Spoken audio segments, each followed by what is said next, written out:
Hey everyone, welcome to day 2 of the opening and quick build of the Harry Potter Lego Advent calendar. Not too much further to be said other than let's find day number 2, which is right there and in the correct orientation, and let's see what's in the window. So day number 2 is, oh look, it's Harry Potter. Oh,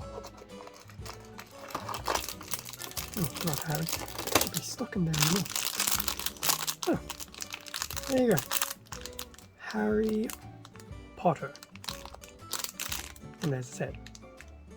Very happy looking. So there we go. Day number 2, and there'll be a quick build right after this.